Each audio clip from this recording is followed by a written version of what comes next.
Hello guys, എല്ലാവർക്കും സ്വാഗതം. അപ്പം നമ്മൾ നിൽക്കുന്നത് വാച്ചാക്കലാണ്. വാച്ചാക്കൽ വെൺമലശ്ശേരി ശ്രീ മുത്തപ്പൻ ദേവി വിഷ്ണുവായ ക്ഷേത്രത്തിലാണ്. ഇവിടെ എന്തിനാണെന്നല്ലേ നമുക്ക് വഴിയെ കാണാം. ഇത് എൻ്റെ കുടുംബക്ഷേത്രം കൂടിയാണ്. അപ്പം നമുക്ക് വഴിയെ കാണാം.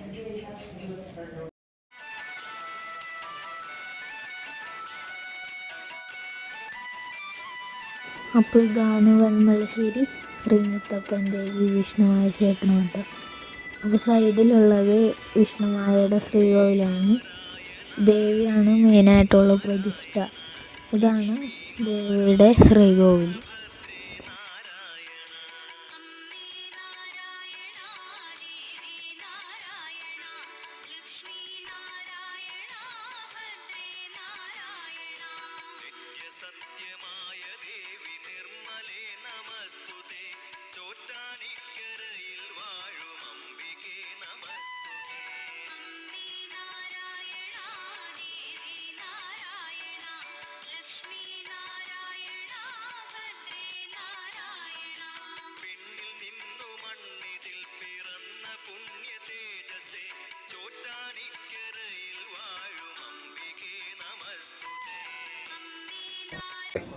അപ്പോൾ ഗൈസ്, നമുക്ക് ഈ ക്ഷേത്രത്തിന്റെ ചരിത്രത്തെ കുറിച്ച് നോക്കാം. അമ്മേ ശരണം.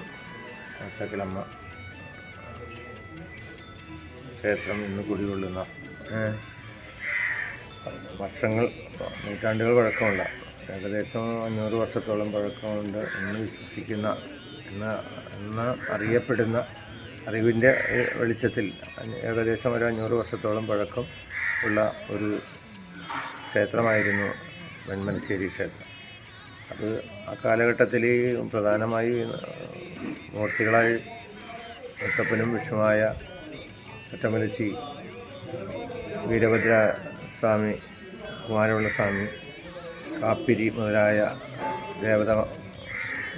ദേവതമാരായിരുന്നു ഇവിടെ പ്രതിഷ്ഠ ഉണ്ടായിരുന്നു. പിൽക്കാലത്ത് ഏകദേശം അത് കൈകാര്യം ചെയ്തിരുന്നത് ഞങ്ങളുടെ എല്ലാം ഓർമ്മയിൽ ഒരു ലക്ഷ്മിക്കുട്ടി വല്യമ്മയായിരുന്നു അത് അവിടുത്തെ കാര്യങ്ങളൊക്കെ നിർവഹിച്ചിരുന്നത്. അതായത് അവിടെ അമ്പലം കൊണ്ടു നടന്നിരുന്നതിൻ്റെ ഒരു പ്രധാന ഭാഗം ലക്ഷ്മിക്കുട്ടി വല്യമ്മയാണ്. അതായത് ലക്ഷ്മിക്കുട്ടി വല്യമ്മ ഒരു കുടുംബിനിയായിരുന്നില്ല. ഒരു സ്വതന്ത്രമായി ഒറ്റ വിവാഹം വേണ്ടെന്ന് വെച്ച് ഒരു 7 വയസ്സ് തുടങ്ങി ഈ ക്ഷേത്രവുമായിട്ട് ബന്ധപ്പെട്ട് ഏതാണ്ട് 100 വയസ്സോളം വരെ ജീവിച്ചിരുന്ന ഒരു വല്യമ്മയായിരുന്നു ഇത് കൈകാര്യം ചെയ്യുന്നത്. അതിനുശേഷം ഏതാണ്ട് ഒരു 15 ഈ പുതിയ ക്ഷേത്രം പ്രതിഷ്ഠ നടന്നിട്ട് ഏതാണ്ട് ഒരു 15 വർഷമാണ് ആയിട്ടുള്ളൂ. ആ പ്രതിഷ്ഠ നടന്നതിന് ശേഷമുണ്ടായ പുരോഗതി നമുക്കെല്ലാവർക്കും അറിയാവുന്ന രീതിയിൽ തന്നെ, അതായത് ഒരു സാമ്പത്തിക ഭദ്രതയില്ലാതിരുന്ന ഒരു ക്ഷേത്രം എല്ലാവരുടെയും കുടുംബാംഗങ്ങൾ, അതായത് ഈ ട്രസ്റ്റിൻ്റെ ഈ ഫാമിലി വെൺമലശ്ശേരി ഫാമിലി ട്രസ്റ്റ് രൂപീകരിക്കുകയും അതിൻ്റെ കീഴിൽ ഈ ക്ഷേത്രത്തിൻ്റെ പുനരുദ്ധാരണ നടപടികളുമായി പോവുകയും അത് വളരെ ഭംഗിയായി ഇന്ന് നിലനിർത്തിക്കൊണ്ടു പോകാൻ ഈ കുടുംബാംഗങ്ങൾക്ക് കഴിഞ്ഞിട്ടുണ്ട്. എൻ്റെ ഒരു പ്രധാന സോഴ്സായത് ഇപ്പോൾ ഇവിടെ ഈ അടുത്ത കാലത്ത് ആണ് ഇതിനകത്ത് ഇവിടെ ഭക്തജനങ്ങൾ കൂടുതലായി വരാൻ തുടങ്ങിയത് അടുത്ത കാലത്താണ്. എന്നൊരു പ്രധാന ഇവിടുത്തെ വഴിപാടുകളിൽ പ്രധാനം ഈ മുട്ടറക്ക് വഴിപാട് ഇവിടെ എല്ലാ ചൊവ്വാഴ്ച ദിവസങ്ങളിലും നടത്തി വരുന്നുണ്ട്. അതിലൂടെ വരുന്ന ഭക്തജനങ്ങൾക്ക് അവരുടെ ഉദ്ദിഷ്ട കാര്യങ്ങൾ ഒരു പരിധിവരെ നടക്കുന്നുണ്ട് എന്നാണ് നമ്മുടെ അന്വേഷണത്തിൽ അറിയാൻ കഴിഞ്ഞത്. അത് തുടർന്നു പോവുകയും പിന്നെ എല്ലാ മാസവും നമ്മുടെ വീട്ടിലെ പ്രതിഷ്ഠാ ദിനം കൊണ്ടാടുകയും ആ പ്രതിഷ്ഠാ ദിനത്തിൽ ഉപമൂർത്തിമാരെ എന്ന് നമ്മൾ ഇവിടേക്കുള്ള കലിശ വഴിപാടുകൾ, അതായത് മുത്തപ്പൻ, വിഷ്ണുവായ, കാപ്പിരി, അങ്ങനെ ഇവിടുത്തെ ഒറ്റമലച്ചി ഭഗവതി എല്ലാവർക്കും പ്രത്യേക വഴിപാടുകൾ, പ്രത്യേക നിവേദ്യങ്ങൾ വെച്ച് അതിനകത്ത് ആ ഒരു ദിവസം പ്രതിഷ്ഠാദിനം കൊണ്ടാടുന്ന ഒരു ചടങ്ങ് പ്രധാനമായും അന്ന് ഈ മറ്റ് ക്ഷേത്രങ്ങളിൽ നിന്ന് വ്യത്യസ്തമായി ഈ മൂർത്തികളെല്ലാം നൃത്തത്തിൽ വരികയും, അതായത് ഭക്തരെ കൽപ്പന നടത്തുകയും ചെയ്യുന്ന ഒരു പ്രത്യേകത ഈ ക്ഷേത്രത്തിനുണ്ട്.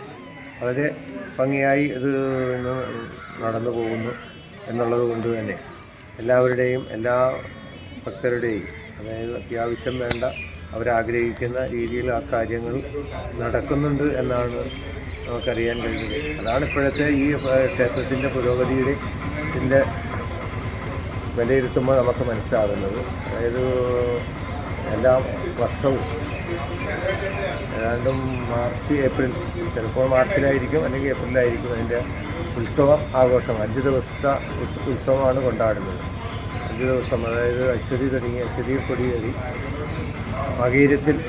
മകയിരം ആറാട്ടോടുകൂടി അവസാനിക്കുന്ന 5 ദിവസത്തെ ഉത്സവം എഴുന്നള്ളിപ്പോടുകൂടി എല്ലാ ദിവസവും ഒരു ദിവസം അവസാന ദിവസം ആനയുടെ എഴുന്നള്ളിപ്പും മറ്റ് ദിവസങ്ങളിൽ മറ്റ് പരിപാടികൾ കാലം വര ഉൾപ്പെടെ മറ്റ് പരിപാടികളും പാട്ട് അങ്ങനെ ഓരോ ദിവസവും ഓരോ പരിപാടികൾ നടത്തി 5 ദിവസവും പൂർണ്ണമായും ഈ ഉത്സവത്തിൻ്റെ ആഘോഷങ്ങളിൽ നിലനിൽക്കുന്നു. ഉത്സവം തീരുന്നത് ആ 5-ാമത്തെ ദിവസം 6-ാമത്തെ ദിവസം 5 ദിവസത്തെ ഉത്സവം കഴിഞ്ഞ് 6-ൻ്റെ അന്ന് വെളുപ്പിന് ഗുരുതിയോടുകൂടിയാണ് ഉത്സവം സമാപിക്കുന്നത്. അതാണ് ഈ അമ്പലത്തിൻ്റെ ഇപ്പോഴത്തെ സ്ഥിതിവിശേഷം.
അപ്പോൾ ഈ വീഡിയോ ഇഷ്ടപ്പെട്ടെങ്കിൽ ലൈക്ക് ചെയ്യുക, ഷെയർ ചെയ്യുക, സബ്സ്ക്രൈബ് ചെയ്യുക. ശരി.